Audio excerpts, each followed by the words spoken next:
Assalamualaikum warahmatullahi wabarakatuh. Selamat pagi semuanya, Dedek.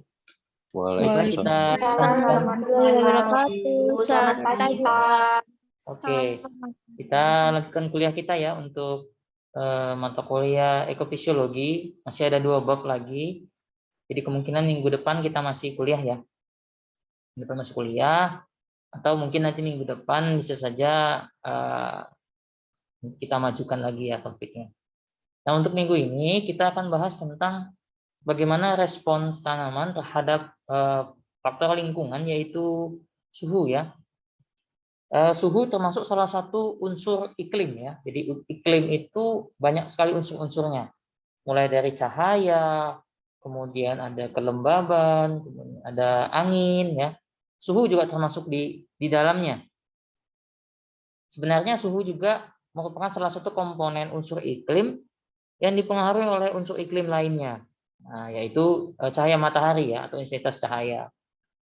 Dan ternyata tanaman juga dia mampu memberikan respons yang berbeda-beda terhadap kondisi suhu yang berbeda-beda juga. Ya, seperti kita ketahui bahwa suhu itu kan kalau awamnya itu panas ya, dingin ya, itu secara kualitatif ya. Kualitatif itu ya secara kualitas panas, dingin. Tapi kalau di tanaman itu harus secara kuantitatif ya. Jadi kuantitatif itu artinya dalam bentuk angka ya, bisa kita ukur ya, bisa kita ukur. Kalau suhu yang dingin itu sebenarnya berapa derajat ya, suhu yang panas itu berapa derajat ya. Jadi tidak bisa kita panas, sedang, dingin, tidak ada acuan yang jelas ya. Nah, ini unik kompetensinya, jadi nanti kalian akan memahami bagaimana respon tanaman terhadap suhu. Jadi nanti kita akan bahas tentang suhu kritis dan juga suhu kardinal pada tanaman. Oke, jadi suhu itu juga akan berpengaruh terhadap pertumbuhan dan perkembangan suatu tanaman ya. Jadi suhu merupakan salah satu faktor abiotik ya. Jadi faktor abiotik, faktor yang banyak sekali berpengaruh terhadap aktivitas fisiologi ya tanaman terutama ya, ataupun juga secara morfologi bisa memberikan efek terhadap tanaman itu. Nah, tentu tiap tanaman, tiap jenis, spesies atau bahkan varietas itu memiliki respon suhu yang berbeda-beda ya. Misalkan tanaman padi ya, tanaman padi itu varietasnya kan macam-macam ya, ada IR64, Ciherang, dan lain sebagainya. Bahkan ada varietas-varietas lokal ya, misalkan padi hitam, padi merah. Nah, itu mempunyai respon itu tanggapan ya, tanggapan suatu individu atau makhluk terhadap kondisi lingkungan tertentu. Itu berbeda-beda. Jadi ada yang tahan terhadap suhu tinggi, artinya suhu yang panas ya, suhu yang di atas 38. Ada yang tidak tahan, itu beda-beda. Dan juga setiap tanaman mempunyai kisaran suhu yang minimum, maksimum, dan optimum. Kalau minimum itu ya artinya suhu minimal yang masih bisa membuat tanaman itu tetap tumbuh dan berkembang. Kalau maksimal ya suhu tertinggi yang masih bisa ditoleransi oleh suatu tanaman atau makhluk hidup agar tetap bisa tumbuh dan juga berproduksi. Kalau optimum ya artinya suhu yang paling cocok, yang paling ideal. Ya. Artinya kondisi-kondisi suhu yang memang sebaiknya seperti itu. Oke, selanjutnya ini ada penggolongan tanaman berdasarkan responnya terhadap suhu. Ada istilahnya psikofili, mesofili, dan juga termofili. Ya, kalau psikofili ya, bisa kita katakan ya tanaman-tanaman yang suka lah terhadap suhu yang dingin ya. Kalau meso itu biasanya tengah ya, pertengahan, sedang ya. Kalau termofili biasanya lebih tanaman yang suka suhu tinggi.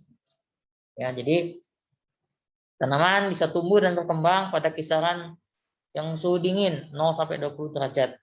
Jadi artinya kalau misalkan kelompok tanaman yang psikofili ini kalau dia berada pada lingkungan ya atau kita tanam atau kita kembangkan pada suhu di atas 20, maka dia tidak akan tumbuh secara sempurna, apalagi akan berproduksi. Ya, begitu juga dengan tanaman termofili ya.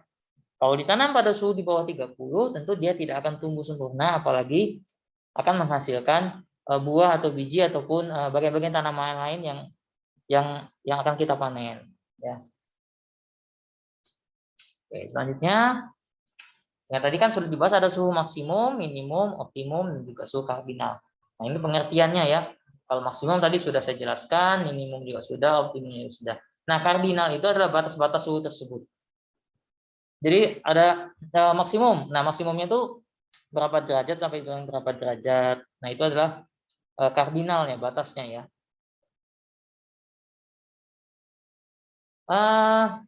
Bahkan pada satu tanaman yang sama, pada satu tumbuhan yang sama, jaringan yang berbeda itu akan mempunyai suhu optimum yang berbeda juga. Nah, jadi misalkan dalam satu tangkai bunga ya, tulip itu ternyata dia mempunyai suhu optimum yang berbeda-beda.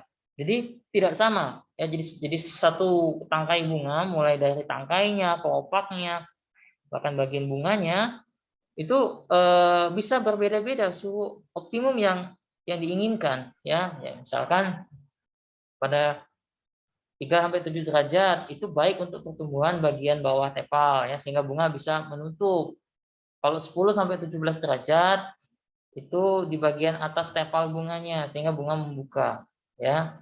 Jadi gerak membuka dan menutup suatu bunga tulip ya itu juga dipengaruhi oleh yang namanya suhu ya. Jadi jangan heran kalau misalkan di Belanda sana yang ada pengaturan seperti ini di rumah kacanya, greenhouse-nya ya. Jadi mereka ingin menutup kelopak bunganya. Ya, mereka atur suhu greenhouse atau rumah kacanya pada kisaran 3 sampai 7 derajat. Sementara ketika mereka ingin membuka bunganya ya ketika misalnya ada pengunjung atau ada orang ingin beli, suhu ruangan greenhouse-nya tinggal di setting menjadi 10 sampai dengan 17 sehingga dia akan bunganya membuka ya. Ini termasuk gerak pada tanaman ya yang sudah kita bahas pada beberapa minggu yang lalu ya. Jadi gerak pada tanaman yang dipengaruhi oleh suhu ini disebut sebagai termonastik ya. Jadi kalau di luar negeri memang sudah sangat canggih sekali ya. Dia mempunyai greenhouse yang sudah tersetting semuanya. Mulai dari suhu, kelembaban, air, nanti sudah otomatis menyiram sendiri ya, sprinkle kabut ya. Jadi air yang disiram dalam bentuk kabut, dia kapan sprinkle itu akan hidup, dia akan menyesuaikan terhadap kondisi suhu yang ada dalam ruangan itu. Tentu kaitannya dengan kelembaban dan sebagainya. Nah, lalu bagaimana kaitannya antara suhu dan enzim? Nah, jadi suhu ini juga akan berpengaruh terhadap yang namanya enzim di dalam tubuh tanaman ya. Jadi biasanya pada suhu-suhu yang relatif tinggi sampai dengan kisaran tertentu itu akan meningkatkan laju reaksi ya. Ya karena suhu itu akan meningkatkan energi kinetik. Jadi kalau kita lihat molekul itu penyusun benda ya. Kalau terpapar suhu yang panas atau suhunya panas, dia akan ringan. Kalau dia ringan, maka dia proses pergerakannya akan lebih cepat. Ya, disebut sebagai energi kinetik ya. Sebaliknya, kalau suhunya terlalu tinggi, ya bisa merusak yang namanya enzim. Ya, jadi protein yang ada dalam enzim itu akan mengalami kerusakan atau denaturasi. Jadi itulah kenapa kalau kita memanaskan sesuatu ya atau memasak sesuatu yang tinggi kandungan bahan proteinnya itu diupayakan jangan terlalu tinggi suhunya ya, jangan melebihi 80 derajat. Nanti akan mengalami kerusakan proteinnya atau disebut sebagai denaturasi. Karena pada dasarnya enzim ini penyusunnya adalah protein ya. Lalu ada istilah termoperiodisme ya. Kalau minggu lalu kita sudah bahas fotoperiodisme ya. Fotoperiodisme itu artinya lamanya penyinaran ya. Kalau di sini tentu lamanya paparan terhadap suhu. Jadi bagaimana suhu siang dan malam ya. Biasanya kalau suhu malam kan relatif lebih dingin atau lebih rendah dibandingkan dengan suhu siang. Nah, perbedaan yang mencolok antara suhu siang dan malam itu akan berpengaruh terhadap pertumbuhan dan perkembangan tanaman ya. Jadi semakin selisihnya itu jauh, jadi misalkan malam hari suhunya mungkin 25 atau 22 ya, sementara siangnya bisa mencapai 29 atau 30 ya. Jadi semakin jauh range-nya atau perbedaannya antara siang dan malam suhunya, itu akan berpengaruh terhadap pembentukan buah ya. Itu akan lebih lebih cepat memanjang, tanaman itu lebih cepat memanjang batangnya, bunga juga lebih cepat akan keluar. Kalau buah tomat juga sama ya. Kalau suhu malamnya semakin rendah, kemudian siangnya panas, itu akan cepat pembentukan buah tomatnya ya. Oke, sampai di sini mungkin ada yang bertanyakan, silakan. Kalau belum ada kita lanjutkan. Lalu bagaimana respon-respon tanaman terhadap suhu yang rendah ya? Ada yang namanya istilahnya vernalisasi ya. Jadi vernalisasi itu adalah bagaimana kita menginduksi. Menginduksi itu artinya merangsang tanaman supaya dia berbunga. Nah, proses perangsangannya adalah dengan cara menciptakan kondisi udara atau kondisi lingkungan di sekitar tanaman ya pada suhu yang rendah. Nah, apabila tanaman ini berada pada kondisi suhu yang rendah, maka tanaman ini akan mengeluarkan bunga. Nah, ini disebut sebagai vernalisasi ya, proses menginduksi atau merangsang tanaman supaya berbunga dengan pemberian perlakuan suhu rendah. Ya. Nah, contoh-contoh tanamannya bisa ya gula, ya bit gula, ya wortel, seledri ya. Oke, selanjutnya ada dormansi. Nah, dormansi ini tentu mungkin kalian sudah sering mendengar ya. Oh, dormansi, dorman itu istirahat ya, pas istirahat. Jadi tanaman itu hanya aktifnya sedikit ya. Kemudian dia akan mengalami dormansi, tetapi aktivitas metabolismenya rendah. Jadi bukan berarti tanaman itu tidak melakukan metabolisme di dalam tubuhnya. Jadi proses yang namanya respirasi tetap ada, tapi dibuat sangat rendah sekali ya. Biasanya tanaman-tanaman yang memang tidak mampu tumbuh ya, tidak mampu tumbuh itu bertunas, mengeluarkan bunga, menambah daun, pada suhu yang rendah, dia akan dorman. Apakah bijinya, benihnya, atau mata tunasnya yang ada pada cabang-cabang atau ranting, dia akan dorman. Ya. Itu terhadap suhu rendah. Kemudian terhadap suhu tinggi bagaimana? Apakah ada Pak tanaman yang bisa istilahnya bertahan pada suhu tinggi? Ya. Ada namanya heat killing. Nah, jadi suhu yang menyebabkan tanaman itu menjadi mati. Biasanya batasnya itu sih 50% ya, tanaman itu akan mati ya pada suhu heat killing. Nah, ini contoh-contohnya ya. Tentu tiap tanaman memiliki suhu yang berbeda-beda. Jagung, ziamais jagung ya. Itu heat killingnya 49 sampai 51. Jadi kalau sudah mendekati 40-an, itu jagungnya akan mati. Kentang, anggur ya, bahkan anggur cukup tinggi, apel juga demikian. Tapi kadang-kadang ada varietas-varietas tertentu, padi dan sebagainya juga yang lebih tahan terhadap suhu panas ya. Apalagi sekarang fenomena pemanasan global, efek rumah kaca ya, yang menyebabkan suhu harian kita di bumi ini terus meningkat selama beberapa tahun terakhir ya. Tentu tanaman-tanaman tertentu juga ada yang lama-kelama tidak mampu beradaptasi ya, sehingga banyak pemulia tanaman atau perakit tanaman yang mencoba ya menseleksi kemudian merakit tanaman-tanaman yang toleran terhadap suhu yang panas atau lebih tinggi. Nah, kerusakan akibat suhu yang terlalu tinggi ya bisa menyebabkan berkurangnya cadangan makanan ya, sehingga menyebabkan penonaktifan enzim di kloroplas. Kalian sudah belajar ya semester 1 atau mungkin di bagian pertama dengan Pak Heri bahwa proses terjadinya fotosintesis itu terjadi di dalam organela sel yang namanya kloroplas ya. Jadi itulah kenapa kloroplas ini hanya dimiliki oleh tumbuhan ya atau tanaman, tetapi tidak dimiliki oleh hewan dan manusia. Jadi kita tidak mempunyai kloroplas ya. Kemudian hewan juga tidak punya kloroplas. Sehingga dengan suhu yang terlalu tinggi, enzim yang ada di dalam kloroplas yang berperan dalam fotosintesis itu akan terganggu. Dampaknya hasil, kan kalau kita fotosintesis itu untuk menghasilkan makanan ya. Nah, makanannya ya berkurang. Kalau saya tanyakan, ada yang ingat tidak? Enzim apa saja yang berperan atau berpengaruh terhadap fotosintesis? Ada yang ingat? Silakan yang ingat bisa open mic ya, di unmute. Ada yang ingat? Oke, lupa ya. Oke, nanti dicari lagi ya.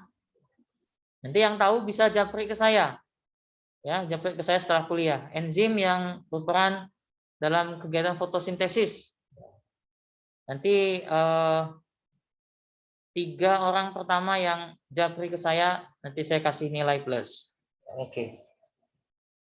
Selanjutnya dampak keracunan ya, tentu adanya pengaktifan enzim yang ada di mitokondria ya. Enzim yang ada di mitokondria itu berperan penting terhadap penaktifan racun ya. Mitokondria adalah organ sel yang berperan dalam respirasi ya. Kemudian apalagi dampaknya akibat suhu yang terlalu tinggi? Kerusakan protein ya, kerusakan protein ya, penonaktifan sintesis protein. Ya, seperti kita tahu bahwa protein ini akan mengalami kerusakan atau denaturasi apabila suhunya terlalu tinggi. Kemudian yang terakhir adalah kehilangan semi permeabilitas. Jadi membran sel, ya sel-sel pada makhluk hidup itu mempunyai sifat permeabilitas ya. Jadi kalau misalkan suhunya terlalu tinggi, ya proteinnya akan mencair ya, mencair dan terjadi dekomposisi kimia. Jadi memang protein itu adalah salah satu penyusun utama bagian-bagian makhluk hidup. Ya. Jadi inilah yang menyebabkan tanaman itu menjadi mati, tidak berkembang ya, karena secara fisiologis inilah yang dirusak ya. Penaktifan enzim di kloroplas, penaktifan enzim di mitokondria, penaktifan sintesis protein dan sebagainya. Jadi kalau kita cermati di sini, akibat dari suhu yang tinggi atau panas, itu kaitannya nanti ke protein ya, merusak protein, merusak enzim ya. Yang mana protein ataupun enzim ini banyak digunakan dalam setiap aktivitas metabolisme atau fisiologis di dalam tubuh tanaman, mulai dari fotosintesis, kemudian respirasi atau mungkin bahkan transpirasi. Oke, jadi itu untuk topik kita minggu ini. Jadi suhu ya itu bisa berpengaruh terhadap pertumbuhan dan perkembangan tanaman ya. Itu yang perlu kalian ingat, bahwa salah satu syarat tumbuh dalam kita membudidayakan tanaman itu kita harus memperhatikan suhu. Kita harus tahu data iklim suhu di daerah tersebut.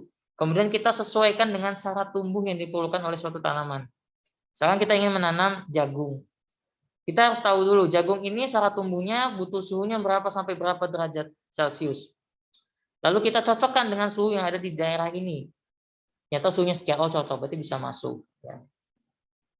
Atau bisa juga kita lakukan upaya-upaya manipulasi ya suhu supaya berpengaruh terhadap pertumbuhan dan perkembangan tanaman. Tadi misalkan membuka dan menutupnya bunga tulip, tadi bisa kita atur ya suhunya.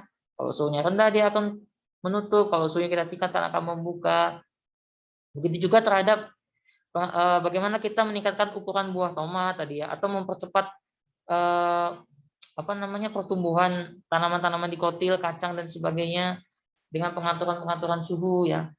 Atau di media-media pembibitan ya, itu juga sama. Kita berikan naungan, kemudian kita kasih mulsa. Itu semuanya adalah upaya-upaya kita untuk melakukan modifikasi ya, modifikasi atau manipulasi suhu sehingga tanaman-tanaman itu bisa tumbuh secara optimal. Jadi mungkin itu yang bisa saya sampaikan. Mudah-mudahan bisa dipahami. Saya cukupkan ya untuk penyampaiannya. Assalamualaikum warahmatullahi wabarakatuh.